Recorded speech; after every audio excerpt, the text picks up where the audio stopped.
The story begins at the mall where a rich girl Sarah's ex-boyfriend was disturbing her, and a cup of coffee spilled on her $100 million high heels.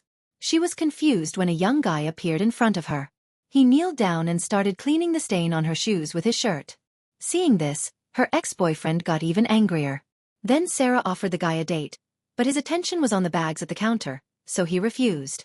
Seeing this, Sarah impulsively pulled out her black gold credit card and bought all the designer bags. The next day, she went straight to his house with a proposal. Her parents were shocked, wondering why their daughter had become so serious. Actually, this girl Sarah was the heir to a large business empire, but after her parents' divorce, her stepbrother became a major competitor for her inheritance. Now Sarah suspected her stepbrother was having an affair with an actress. While investigating, an odd guy appeared. When Sarah refused to accept his help, the guy said something she couldn't refuse. Poor Sarah had to fold bed sheets with him. Slowly, the distance between them reduced, and Sarah couldn't focus on her investigation. It was revealed that the guy's name was Yoon Hao, and the actress had trapped Sarah to stop her. One day, Sarah went to a cafe where all the single girls were looking at one guy. She saw that it was Yoon Hao who was working as a barista. Initially she ignored him, but when she was given a discount twice at the billing and a heart was drawn on her coffee cup, she smiled.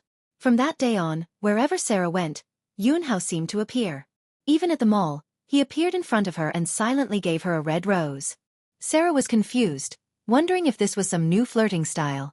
A few days later, while Sarah was working in her office, there was a commotion outside. A delivery boy barged in without the secretary's permission. Sarah got a little angry, but the delivery boy insisted that he would give the letter only to the actual recipient and even demanded to see Sarah's ID. Irritated, Sarah slammed the ID on the table, but the next moment she realized that the delivery boy was none other than Yoon Hao. Now Sarah really began to suspect that this guy was up to something. But poor Yoon Hao was also misunderstood.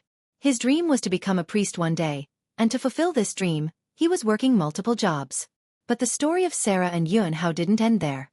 Actually, Sarah's father had come from a rich family as a son-in-law, which made him work even harder to establish his place. But being a powerful woman, Sarah was often judged by others. One day, Sarah attended a shareholder meeting at the company where she felt her talent was finally being accepted. But the old businessmen were making cheap jokes instead of recognizing her talent. Hearing all this, Sarah felt deeply insulted, but she couldn't confront the shareholders. In her anger, she started venting her emotions while washing her car. That's when she saw Yoon Hao there. Yoon Hao said he would pay for the car wash, but he only asked for a coffee in return. Sarah agreed to buy him a coffee, but when they sat at the cafe, Sarah ordered steak for herself while Yoon Hao just watched. Feeling sorry, Sarah didn't share her feelings, but she asked Yoon Hao why she kept running into him everywhere. This coincidence seemed strange to anyone, but Yoon Hao's real dream was to become a priest, which was like becoming a hermit. His mother didn't agree with this at all, and they had a huge fight. In the end, Yoon Hao left home and decided to work hard to financially secure his family one day. On the other hand, Sarah, despite being a billionaire, was careless with her life. Her luxurious mansion had become a complete mess. One day when she saw how dirty the house had become, she immediately called a cleaning service and demanded they send 10 housekeepers. But when the cleaner arrived, Sarah was shocked. The company had sent only one guy, and he was very strong, and this guy was none other than Yoon Hao. However, Yoon Hao didn't even know that the messy house was actually Sarah's. Upon seeing the room he thought, now I get why the client asked for a powerful cleaner. He started his work, and Sarah was impressed by his organizing skills. After everything was perfect, when Yoon Hao was about to leave, he noticed that the chandelier in the house was broken. He thought he'd help out, but with one mistake, the entire chandelier fell and shattered into pieces. Now Yoon Hao was in shock. How much would this ultra-luxury chandelier cost? Sarah returned home, and once again it was proven how small the world is. The chandelier that Yoon Hao had broken was worth $6.8 million. Yoon Hao said he would repay the money by working under Sarah, but she immediately refused and said he should just give the money directly.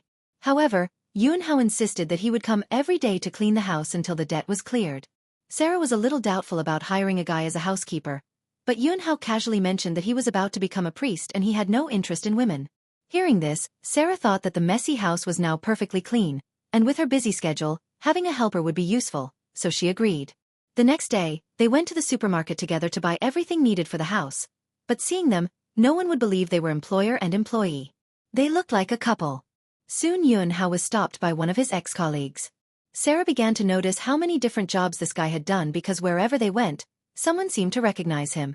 Usually calm, Sarah was now becoming quite curious.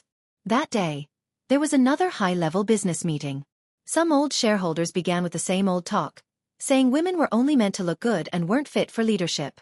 Sarah tried to control her anger, but when she saw they wouldn't even let her serve drinks just because she was a woman, she felt even more hurt and left the meeting.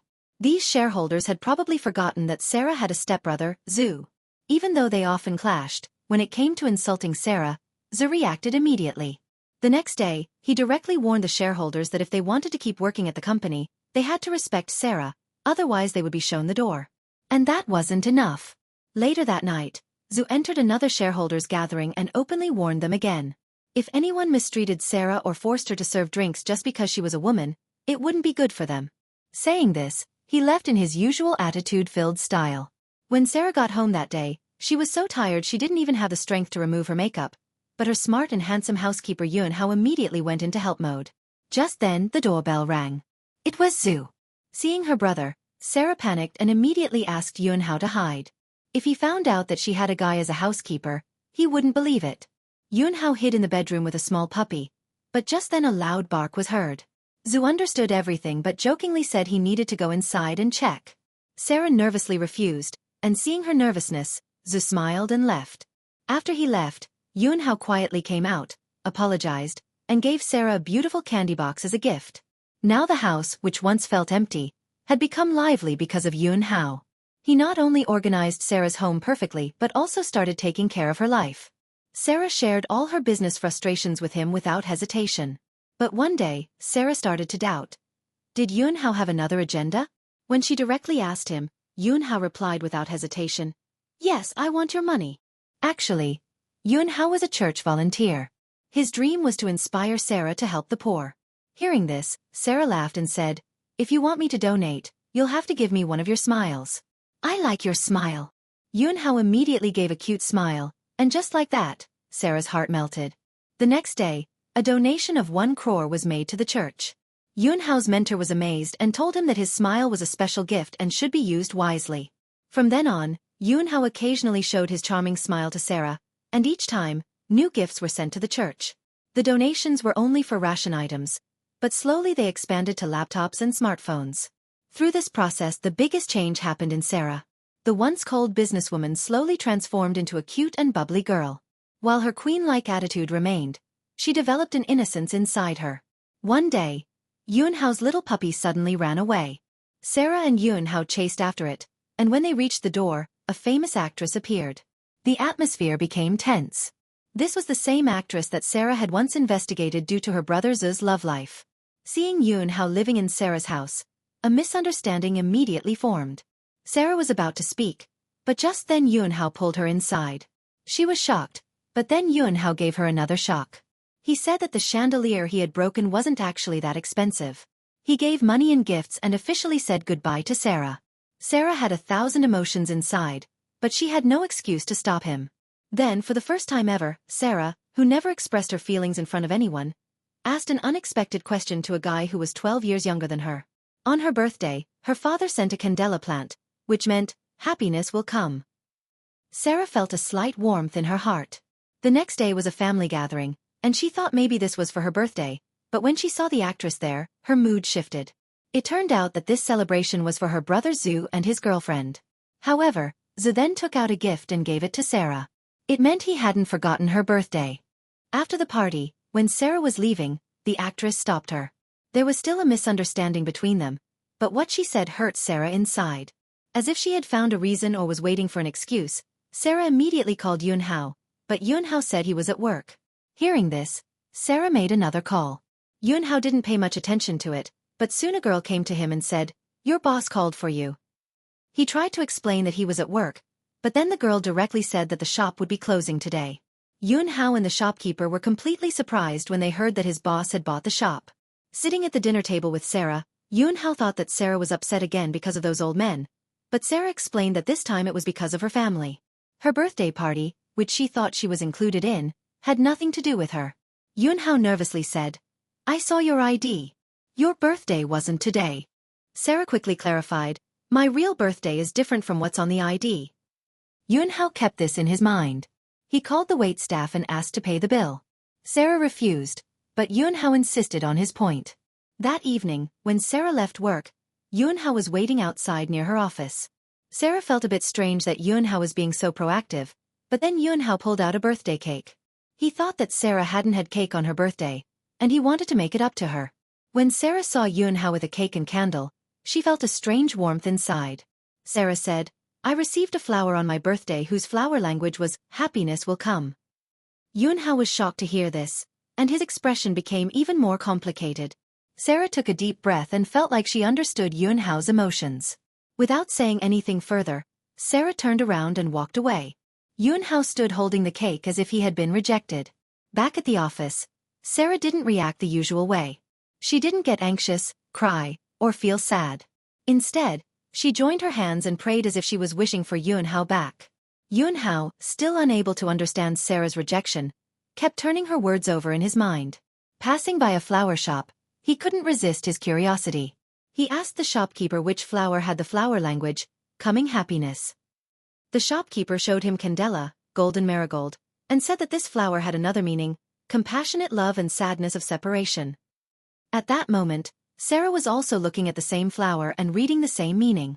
Then one day, Sarah saw Yoon-hao coming to meet her again, and in his hand was that same golden marigold. As soon as Sarah approached him, Yoon-hao extended the flower toward her. Sarah's hope quickly turned into disappointment. Yoon-hao's gesture was so painful for her because she understood that his kindness was actually hurting her even more. This time, Sarah didn't waste any more time, turned around, and walked away. But Yoon-hao said something. Sarah gave him a deep look and then replied. Yoon-hao was still confused. Maybe for some time, his feelings for Sarah had changed, but this change was very difficult for him, and he decided he would cross this hurdle himself. An unexpected guest arrived at Sarah's office today. He was a man who had intentionally come to give Sarah a special message. His name was Choi Ko, who was going back to South Korea. When Sarah heard this, her face became quite complex. Sarah knew that despite being born to her father and his ex-wife, she was a contender for the inheritance. But her brother Zhu, who was the real grandson of Chairman Lin, was more eligible. Now if Sarah had to compete with her brother, she would need some external support, and Choi Ko was that support which had been discussed earlier for marriage. Sarah felt that this marriage was just a business deal, but now that Yoon-hao had entered her life, she was confused. If she didn't marry, she would lose the inheritance fight with her brother, but if she married, what would happen to Yoon-hao? Looking at the candela flower in her office, Sarah gathered the courage from within. She immediately called Yoon-hao. Yoon-hao was at church at that moment, talking to the priest about his feelings. The priest told him that maybe if he wore the priest's robe, he would find answers to his decisions. Yoon-hao took the priest's advice and began walking toward the church entrance in the priest's robe. At that moment, Sarah also arrived at the church, and seeing Yoon-hao made her heart soften a little. She thought maybe Yoon-hao had made his decisions, and now he was ready. Sarah watched Yoon-hao as he came down the stairs, and tears filled her eyes. Yoon-hao realized that Sarah needed to understand, but at that moment, Sarah stopped listening. Yoon-hao followed Sarah and arrived at her house. Sarah felt like he was trying to justify his actions, but Yoon-hao said, "I know you're married. Your fiancé is Choi Ko." Sarah's face changed instantly because while she was indeed in a relationship with her fiancé, she had never shared her true feelings. At that moment, Choi Ko also entered. He was Sarah's fiancé, and with his royal attitude, he looked at both of them. Sarah knew that this wasn't the time to talk, so she told Yoon-hao to leave. Choi Ko, entering and showing his dominance, reminded Sarah that everything was business to him. He told her that he had a weak point about Zhu. Sarah thought this information might be important. Sarah went to see her brother Zhu and looked at the medical records Choi Ko had given. Zhu had serious face blindness after an accident. If Sarah had to do something against her brother, this could be a fatal flaw. But when Sarah realized this, her heart cleared. She took a stand against Choi Ko. Sarah then changed her stance in both business and personal life. Choi Ko didn't like this change, and in anger, he threw money on the road. Sarah felt a bit of hatred seeing this. At that moment, Sarah decided to invite Yoon-hao on a date, but when Yoon-hao saw a brand new bag in the shop, he slightly ignored Sarah's invitation. But Sarah took out her black card and bought all the high-end bags. Then both Yunhao and Sarah went to a small street stall.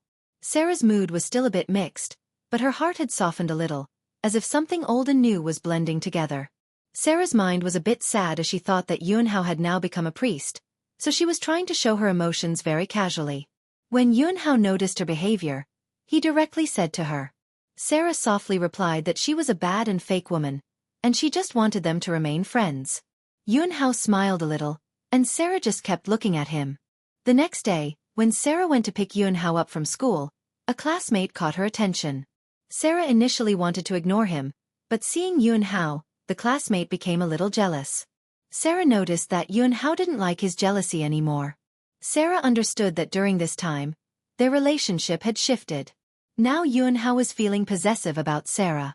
Sarah thought that misunderstandings could arise in the future, so she decided to take a day off to give Yunhao some space and visit his house to talk to his parents. When Sarah went to Yunhao's house, she directly told his parents that they needed to talk about their profession.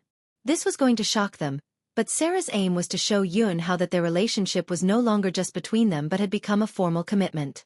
After this, Sarah and Yunhao's lives became more comfortable and relaxed, and they were solving the pressure between their families first before solving it between themselves. They started spending time together in their own world, and now they weren't afraid of anything. And with that, this story ends.